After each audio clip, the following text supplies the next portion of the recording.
The run of good luck continues, everybody. Welcome to Quarantine Comedy Night. I'm so glad that you guys are a part of this. I'm so glad that you guys are supporting not just live comedy or whatever this is, but in doing so, you guys are supporting a lot of comedy venue staff. A lot of people who are suffering from this are not just the comics themselves, but are door guys and waiters and waitresses and sound guys and merch people, all that kind of stuff. So thank you guys for supporting. General format, going to tell jokes about 30-40 minutes. We've got some Q&A. You guys like, Dustin, are these jokes any good? I don't know. I've never told any of these jokes. I have no idea if these are good, and I can't hear your laughter, so frankly, I never will.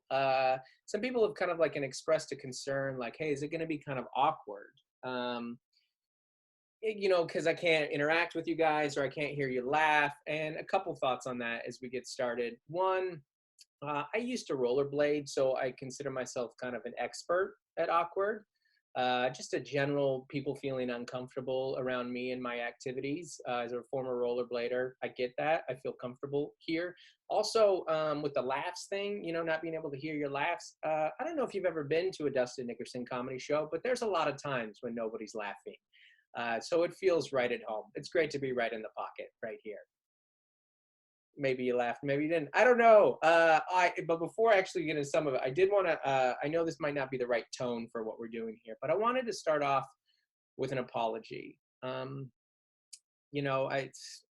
you probably didn't kind of come to see this as, you didn't see this coming when you signed up for Quarantine Comedy Night, but my son told me this week, he told me, this is my 13-year-old son, he said that a couple months ago, back when he was in school, before school was illegal, he was in the lunchroom and a friend of his put a Skittle on his retainer, on the other kids, not my son's retainer. He put a Skittle on his own retainer and he dared my son to eat it. And my son ate it. And now that I know that, I just wanted to apologize on behalf of my son and on behalf of the entire Nickerson family that my son a few months back started coronavirus.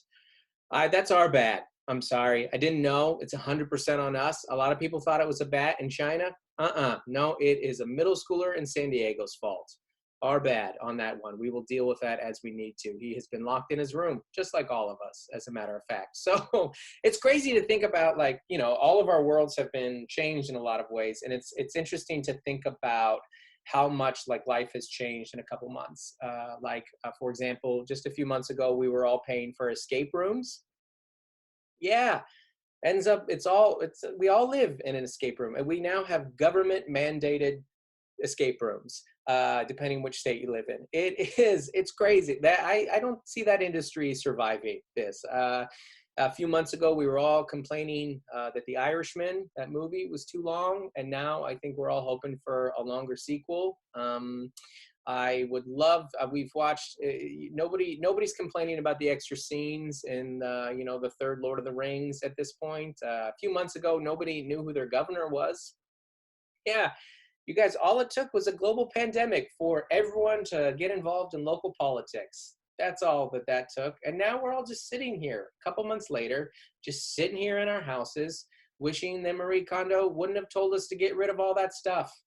I would have loved it. I would have loved to have that stuff. Yeah, that Super Nintendo that I hadn't touched in years that you made me get rid of, Kondo, all right, that would have sparked a lot of joy right now.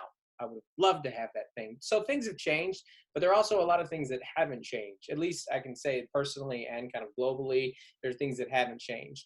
Personally, my family has been doing online church every Sunday, and we've been late every week. So business as usual there. Ends up, it doesn't matter how far the church is away. It can be 2 miles or 2 rooms over. We're going to be about 15 minutes late. So that hasn't changed. Haven't been going to the dentist. That's business as usual as well. I was comparing crises, plural, who cares? I was comparing this to our last crisis, which was here in California. We had the drought. You guys remember the drought? That was a big story nationally. especially here in California. And I realized that I respond to quarantine and droughts the same way, by not showering. Yeah, or doing yard work. Those are my answers to both of those things. So that's kind of that's normal. Things haven't changed there.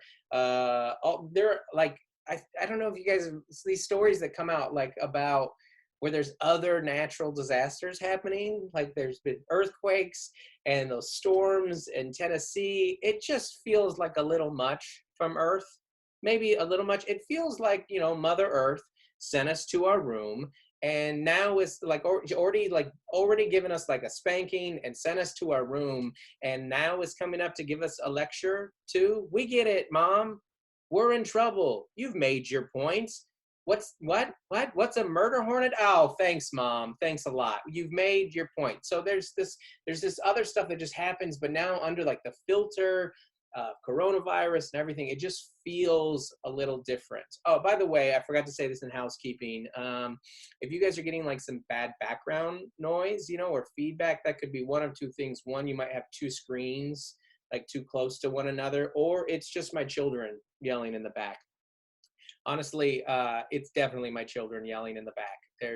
I just said that other one to maybe for a second you would think that my kids weren't yelling, but they absolutely are. But things have changed. Some things have changed. Some things haven't changed. There for sure have been some silver linings, at least personally, some silver linings. One, I love canceling plans. Oh, what a power trip. I love canceling plans. I've been doing a lot of that. I love not standing close to people. Huge win for me there.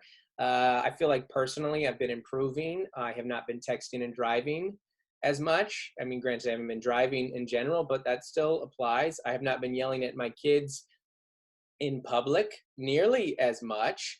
As a Seattle Mariners fan, this is going to be our best season in years. Fantastic. Well, probably the most exciting Mariners season since '95. What else? We've all been spending a lot more time with our kids, and I think now we've realized it just wasn't all it was cracked up to be. I think a few months into this, we can all agree that the job of child, not essential. Child is not an essential worker. We don't need that. Ends up we were spending the exact amount of time with our kids that we needed. My house, our household is made up of this. We've got me, my lovely wife, Melissa, my dad lives with us, and then we have three children. And people keep saying that this feels like Survivor. No, this isn't Survivor. Survivor, you got to vote people off the island, and there was a winner. There's no winners here, and everybody is staying. And the challenges in this are way harder than anything you would ever have to deal with at Survivor. I'm trying to figure out at what age you should no longer let your kids see you naked. Because I think I need to have a talk with my dad. It is you know what? Get a robe, Dad. That is inappropriate for your kids or your grandkids to see. Nobody wants to see that. People have been comparing it a lot to if you have I don't want to minimize what anybody's situation is, because everybody's situation is hard. Kids or no kids, but I do think that it is harder if you have kids. I think that even you hear it in their complaints. I hear non-parents being like, I don't even know what day it is. I don't know what day it is. Really, I don't know what grade my kid is in. I would love to just not know what day it is, but my kids' burden of education is on me. It's like this. It's like we're both in prison. All right. You have kids or you don't have kids. You're both in prison. But in my cell, I have cellmates that I have to educate and feed and bathe. And so we're both in jail, but my situation is really way worse. Solitary confinement sounds like a fantasy at this point. The decisions with their education and how to raise them. I'm trying to figure out at what age you got to start being honest with your kids about their art. Yeah, because they're doing these projects at home and they hand you something and you look at it and you're like, you should try sports. This is a bad route for you. Can I put it on the fridge, the side of the fridge? Absolutely. We have that freezer downstairs. This can't be seen. No, I'm not posting on this anywhere online. And I don't mean to sound too harsh on that, but that is like a generational thing where you just you're realizing kids can be overly affirmed.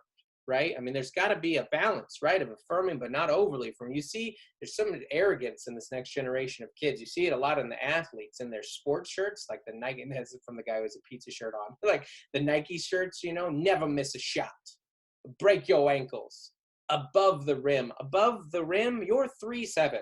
What rim are you above? The toilet rim? You have not earned that shirt. The toilet rim is the only rim that you're dunking on. All right. So we're trying our best to like raise them and make good decisions. And this, but the big challenge, if you're a parent, you notice that the single biggest challenge right now is screens. The battle of screens. I don't, it's a real thing because the kids want them. And I want to be a good dad where I give them some, but I can't, but I sense that there is a revolt coming. My kids, we'll do a little art project here, show you some of that art that they were making. My kids decided to communicate to me that they wanted some more screen time. So my wife and I woke up to these plastered on our walls, just a few little signs that she made here. Screens. A bunch of angry faces, exclamation point. We want screens, another sad, angry face. All of these clearly written by a maniac or a homeschooled kid. This one has even more frowny faces. I don't know. I don't know if that means they were especially angry or it just raises the threat level. I don't know what each one means. We want screens, another one. And again, all of these written and all red. And this one in the middle, give us screens. Why am I getting like ransom notes from my children right now? I want to be a good parent and keep them off screens, but at the same time, I don't want to get murdered by my children in the night. This is a real Sophie's choice. I don't know. We're going back and forth. I think a lot of the tension comes from the homeschooling in general. You know, they know that the pressure's on us to educate them. They don't want to do it. They like the teachers. They liked kind of the compartmentalizing the difference. And, particularly with our youngest one, it's been a challenge. So we have a kindergartner. Now, tell you a story. We missed her first day of kindergarten because we were busy on a vacation. But in our defense, we thought we were going to get her graduation, her kindergarten graduation. Our bad. We didn't see the global pandemic coming. Our bad. But, again, that was the only one we ever missed. That's total first kid versus third kid stuff, by the way. And even if you don't have kids, you know that. Like, you are so different with your youngest child and your oldest child. Like when your first child starts misbehaving, you're like, oh no, what do? We need to get a counselor, a therapist, a psychiatrist, an exorcist, something. And your third child, you're like, I guess this one's weird. Yeah, I guess they're just like that. But again, we thought we were going to make it up. We thought we were going to get to her graduation and we didn't. We missed it. So we've been trying to what we should do is we should maybe make her a little sign. Like the high school seniors, you've seen them in the yard, so they get the sign. Hey, sorry, high school senior. I know you've been waiting for this your whole life and you missed your prom and grad night and walking with all your friends as your family celebrated you. Here's a sign. This clears it up, right? Everything's fine. This feels like, hypothetically, like I deleted our wedding tape and then I did the dishes and I was like, honey, we're good now, right? This clears this up. So we decided to make our daughter a sign, and there's a few things to know. So we use the letterboard. Okay, let's see if I can pull this in here. We use the letterboard. All right, here we go. Congrats, Claire. That's our youngest. For graduating kindergarten. Congrats, Claire. For graduating kindergarten here. Okay, a couple thoughts on this sign here. One, she didn't finish kindergarten, and her education is now up to me, which means she's not going to be able to read this sign anytime soon. I mean, she might recognize a few of the letters, but I honestly, she probably doesn't even recognize the emoji at this point. Also, we had my 4th grade daughter make this sign, and she misspelled kindergarten. Our 4th grade daughter misspelled kindergarten. And so I'm just hoping throughout all of this that after quarantine, the trade schools don't get shut down, because that seems like it might be the route for her. It is, there's no judgment from me, no judgment from me.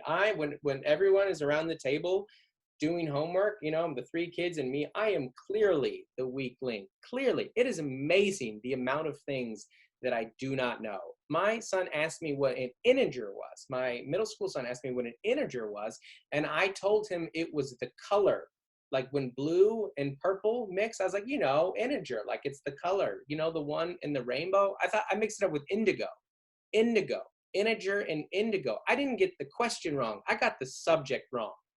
These kids have no hope, is what I'm saying. So school is an issue that, like, I don't know. There's also just like normal things that bond our family together that we don't have right now. Sports are a big one. We miss sports. We miss watching sports. Their sports, like professional sports. So we've just been like, we've just been subject to like sports news for the most part. Like the Tom Brady and Rob Gronkowski story, that was huge. That was crazy because they're like the first guys ever. They like went to Tampa. Like first guys like ever to move to Florida to not retire. Didn't see that coming.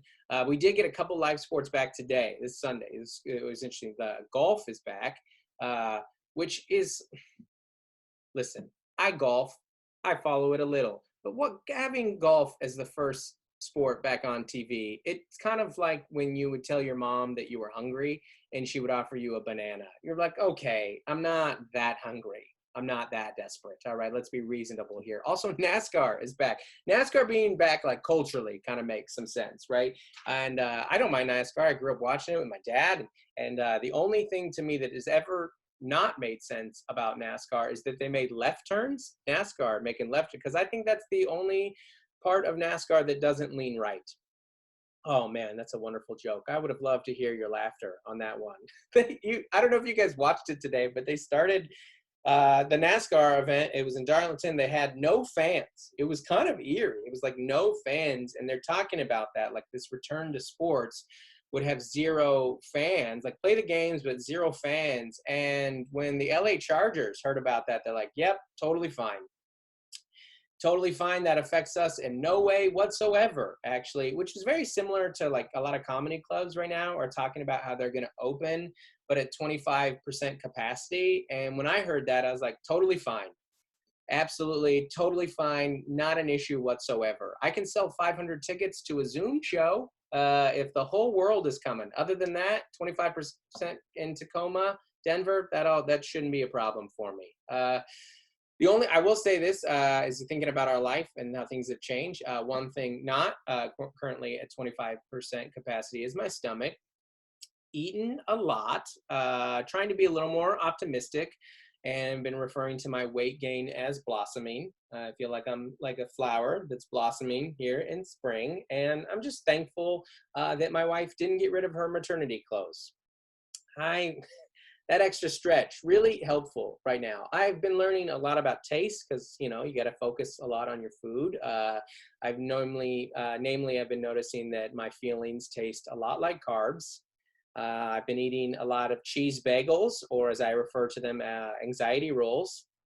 Really tasty. Try to have a few of those a day. It's the food is like you're bored, and so you're eating, you're bored, you eat, you're bored. It's this bad cycle, right? It's this bad relationship. And if it's good food, I get too excited. My favorite snack is chips and salsa, or salsa, as my wife calls it, for you insiders who know that joke. We're eating the chips and salsa, and I was eating it with such tenacity that my Fitbit went up. I unlocked a Fitbit goal because I was eating them so fast that my heart rate and my chance of heart disease were going up at the same time. No regrets whatsoever. I'm trying. I'm probably just like you guys. I'm trying. I've been working out. I've been going on a lot of walks. They start as runs, but they eventually turn into walks. I'm trying. Your goals have to be realistic as you get older, and quarantine in general. Right now, my goal is not to get into any type of like pristine shape. I'm just trying to get into a shape that nobody comments on. Like nobody's concerned either way. They're like, hey man, is that guy in bad shape? No. Is he in good shape? No, he's in a human shape is what he is. We recognize him as one of our own. That's a personal thing in general. There's an insecurity there, like you want to lose weight, but also Dairy Queen. There's a real balance. But I asked my wife recently, I was feeling insecure, and I made this is a dangerous play. I asked her if she thought one of my friends was attractive. And this went bad, but not in the way that I'd hoped it would go bad or I would expect it to go bad. I asked her if she was attracted, and she goes, I'm just not really attracted to guys based on how they look. was like, oh man, that made me feel good and bad. Like, I feel good that you're not going to like cheat on me or run off, but I was hoping that maybe there was a little interest here. I thought you liked them nerdy and stocky. Apparently not. I have been going on runs. Some of them continue. Some of them remain runs the whole time. And a couple things on that. I would recommend it because, you know, it's just hard to get going. I would say the only part about a run that's worse than the first 2 minutes is the remainder of the run. It's all bad. That's actually why I recommend it, because it's good to run every day, and that way you have something in your day that you hate more than quarantine. It's a mental trick. The whole time I'm just running, running, running, going, you know what? Being locked in at home, not so bad. I'll take that any day over this. My wife and I have been running together. So yeah, we've been going on a couple runs. That's it. That's all it took. It took 8 weeks of quarantine for me to become that which I hate, which is a couple running together. We had an interesting one recently where we went on a run that started together, and then we started fighting. And you think car fights are bad? Try run fights. It was I can't really get into the details of what we were saying because we promised this was a family-friendly show. It's very embarrassing to me. But I will say this. It ended with my wife, who is a collegiate runner, very fast, very athletic, and a great runner, said something clicked in her mind. Why am I running with this guy who's being mean to me? I'm just going to leave. And she just took off. And I didn't chase her. And it wasn't because I didn't want to chase her. It's because I couldn't chase her. There was no way.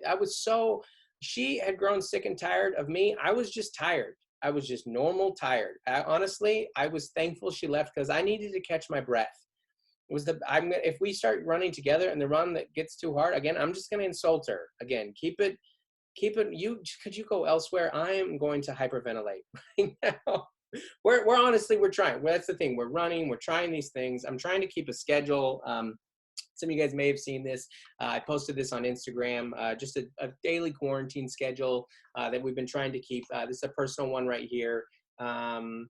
Every morning, I'd like to wake up from a nightmare to a greater nightmare. And then I make coffee. I'm going to make the coffee right away. And then I drink the coffee without cream, but with some existential crisis as a sweetener. Then I tell the kids to get off screens, and then we start the schoolwork with the kids. And then I resist the temptation to put them on screens while also, as we saw earlier, resisting murder threats. I put them back on screens. I exercise, very loose. Sometimes that just means I change clothes. I decide that we should have leftovers for dinner.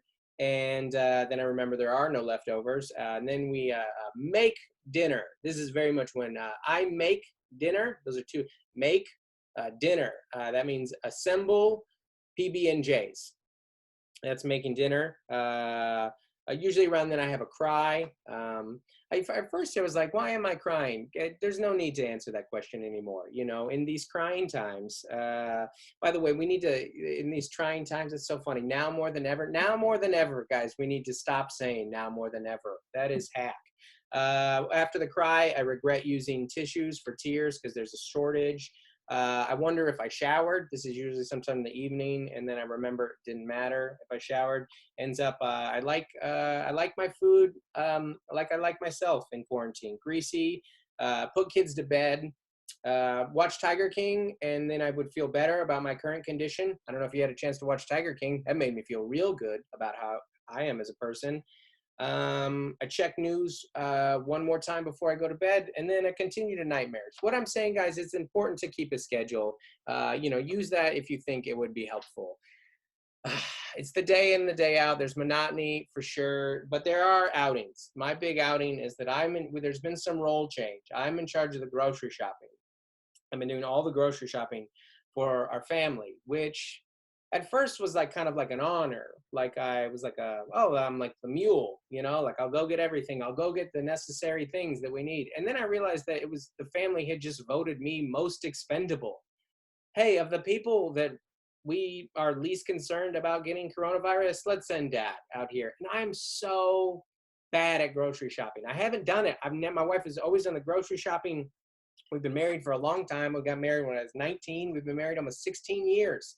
So since about the start of quarantine, roughly around that time, I'm so bad at it. My wife wrote on the grocery list, she wrote BOGO tomatoes. I spent a half an hour looking for a tomato type called BOGO. Like, okay, there's the aromas and then there's the vines. Where I asked the guy where the BOGO tomato was. Now, those are buy one, get one. All right. And I still couldn't find them. I'm so bad at it. I will say that the grocery store is an interesting vibe right now when you're at the grocery store. It's an interesting vibe. I try and make it fun. I try and play some little games. I like to play a game as I'm walking around called Who Hasn't Been Reading the News? That one's usually pretty easy to spot. I also like watching a little game I called Which Customer Does the Cashier Most Hope Gets COVID-19? That one's a good time. Also, as you go into your little community grocery store and there's some of your people, you know, some of your neighbors and stuff there, it's a little game called How Well Do I Recognize My Friend's Eyes? Yeah, you know, when somebody has a mask and looking unshowered, hard to spot them. I've not got any of them. It's especially if you're wearing glasses and they're all seen up. You guys, we're on Zoom calls and wearing masks. Nobody has been hit harder right now than people with glasses. We have fogged up glasses and glare coming off of them. This is a nightmare for us. And in the grocery store, I can't spot any of them. Maybe people will be able to spot me more if I had my glasses on. You know, they're big and, you know, awful. You know, I've always liked going for kind of like the chubby Buddy Holly look. And I went to the grocery store and, you know, I thought I would get carded as I was checking out because I was buying NyQuil and I didn't get carded. And I'd hoped that I was getting carded. And I was like, man, even my eyes look like an old man. Not even my eyes look under 21. But in, I suppose, her defense, especially right now, these bags under the eyes, yikes. Oh my gosh, this is hitting. Whenever I am allowed to fly again, I'm going to get charged extra for this luggage that I'm carrying. Oh, yikes. That's another thing where we're getting so used to looking at our faces and other people's faces. We're doing so many Zoom calls, and God bless you, teachers on Zoom calls. God bless you. So, especially of the young kids, I've watched these Zoom calls for my daughter's kindergarten teachers. Oh, what a chaotic circus. God bless these teachers. Hey, the kids are running around with the laptops. Hey, here's my whole house and everything in it. It's always there. Yeah, it's never not show and tell. It's always show and tell. Hey, everybody, here's a 5-minute close up of my cat's face. Yeah, isn't that worth seeing? Oh, and we don't know how to mute everybody. So that's the cat meowing. What a treat. It's so hard. We're trying to learn how to communicate on the Zoom calls, and it's clunky. It's weird. You know, a lot of people have used it as an opportunity to reach out to maybe like some family and friends that they fell out of touch with. And a lot of us are learning, you know, it ends up, there's a reason we fell out of touch. Yeah, I don't like you. That's why we don't talk anymore. It's just awkward too. It's not the best way to catch up with anybody anymore, right? It's awkward. It's kind of the pacing, the social cues, the sweating. The only reason that I'm good at it is I have spent a lot of time over the years talking to homeschoolers. And it's pretty much the same thing. Zoom caller, homeschooler, exact same thing. But we're home. We're trying to make the best of it. I miss traveling. I travel a lot for comedy. I used to, and I miss it. I miss working the road. Though when I watched Tiger King, I was like, not all of the road. There are parts and people that I don't miss. I miss taking my family to hotels. That was great. One of our last ones, I wanted to make sure to tell this story. One of the last times we went to a hotel, me and my wife and the kids were all swimming. And there was a single guy by himself, had kind of a goth vibe, you know, like the type guy that's wearing a bathing suit, but just wore his trench coat. And they took the trench coat off and then got in. And it was, I don't know if he was a vampire and got like a day pass. And so he was real pale. And he had the audacity to ask if he could use one of our lay down floaties. And I wanted to say no, obviously, but my wife, who's very friendly and very gregarious, said, absolutely, you can use it. So here he's floating around and we're done. And I go, hey buddy, we're going to need that back. And my wife like interrupts me and she goes, no, no, no, no, don't worry about it, buddy. Just bring it back to us. We're in room 217. Yeah, she gave our room number to that guy. And I just, I brought the family in for a hug. And I just said, I wanted to give you one last hug before we all get murdered. I didn't think this is how it was going to be. I was going to get choked down by one of my own pool floaties, but I want to thank you for this opportunity, Melissa. I would have never seen that coming. And even at that story, even with those things, we all have, things that we're getting used to. The world has changed. I don't know if you're like me, I'm much more emotional than normal, and I'm not emotional. Don't come from an emotional family. I have seen my dad cry 2 times, and both of those times involved the Daytona 500. So that's the emotional complex that I have. But it's different. I don't know what's going to break me down. Sometimes it could be a sad thing, reminiscing over the road or looking at baby pictures, or maybe the Pokemon theme song. All 3 of those have made me cry in the last week. So, but it wasn't my rock bottom. We all have an emotional rock bottom that you may or may not hit. And mine is TikTok. I joined TikTok. That was my rock bottom. I'm not proud of it. And to you adults, you mature, good functioning adults in society, I'm sorry. I ask that you not judge me. And for those kids who are watching, I would ask that you would follow me at Dustin Nickerson Comedy on TikTok, please. Every view counts. One of my favorite moments about TikTok so far is I was posting a video and my lovely wife said, hey, are you doing one of those Zoom calls? She knew I was on TikTok, but she thought TikTok was called a Zoom call. And it was really nice just for the first time in the house that I was the one who got to say, okay, boomer. A real treat. That's been my favorite part of TikTok so far. Though there was a moment, I don't know if you guys saw this a couple of weeks ago, where TikTok and Spotify went down at the same time. And I was like, okay, only 2 horsemen left, man. Amazon and Netflix, end times. Here we go, baby. It's a good distraction around the house, frankly. You're just looking for anything, and any problem is like really amplified in the house right now. I don't know if you guys feel that. We had a Black Widow in our house, which was a real challenge then for us to remain in the house because I had to burn the whole thing down. And it's my only choice. I have to be rational about this. I have to make sure that it's gone. That is a huge fear of mine. I'm scared of spiders. It's a totally irrational feel. Statistically, you have a better chance of dying of diarrhea than a spider bite. That's gospel truth. That means I shouldn't be afraid of spiders. I should be afraid of Uber Eats, Taco Bell. That's what I should be afraid of. I should be afraid to see a chalupa crawling on the wall. That's real fear right there. So everything gets really amplified. And so then when you do something, it feels like a big deal. My daughter saw me brushing my teeth and she asked me, hey, Dad, where are you going? Ouch. I mean, she's not wrong. I mean, absolutely. But she associated, oh, Dad's brushing your teeth is the new dolling up in the Nickerson. Oh, Dad cleans up nicely. What did he do? He brushed his teeth. That's how low the bar has gotten on this. You've got to find things to help the time pass, though. You've got to find some. I mentioned the running. Maybe doing some reading, whatever it is. One thing that I've been doing that's really helped me is I like to go to our backyard. We're fortunate we have a backyard, and we go to the backyard. I just like to relax and unplug and don't take my phone and just sit down. Disconnect from everything and listen to my neighbors fight.